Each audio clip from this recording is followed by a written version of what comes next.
ஒரு ஏக்கர் தென்னந்தோப்பு வெறும் 50 லட்சம் ரூபாய்க்கு நல்ல காப்பு மரம், அருமையான காப்பு, தனி கிணறு, தனி சர்வீஸ், தனி போரோட அருமையான காப்பு மரம்ங்க. ஒரு ஏக்கர் பார்த்தீங்கன்னா வெறும் 50 லட்சம் சொல்றாங்க.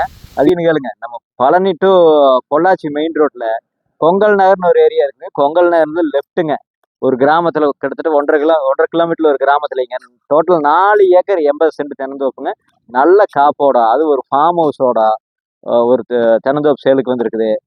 அதுல உங்களுக்கு ஒரு கிணறு, தனி சர்வீஸ், தனி போரு, எல்லா ஸ்பெஷாலிட்டியோடு இருக்குதுங்க. நம்ம யாரு காட்டுக்குள்ளேயும் எதுக்கும் போக வேண்டியதில்லை. என்ன கேட்டீங்கன்னா, ஒரு பொது வண்டித்தடத்துல கனரா வாகனம், வண்டி வாகனம் எல்லாமே வந்து போய்க்கலாம்னு எழுதியிருக்கு. அந்த தோப்பு சேலுக்கு வந்திருக்குது. அந்த ஏரியாவில் இன்னைக்கு 60 லட்சம் 70 லட்சம் போயிட்டு இருக்குது. அது சொல்லும் விலையே பார்த்தீங்கன்னா ஒரு ஏக்கரு வெறும் 50 லட்சம் தான் சொல்றாங்க. 50 லட்சம் ரூபாய்க்கு இந்த பழனி மெயின் ரோடு பக்கத்துல தோப்பு கிடைக்கும்னு கேட்டீங்கன்னா கிடைக்காது. வெறும் 50 லட்சம் தான் சொல்றாங்க. 50 லட்சம் சொல்லும் விலைக்கு நம்ம வாங்க போறது கிடையாது. நேர்ல வாங்க, உட்காந்து பேசலாம். ஒரு சின்ன வித்தியாசம் முடிச்சு கொடுக்குறேன். வாழ்க வளமுடன்.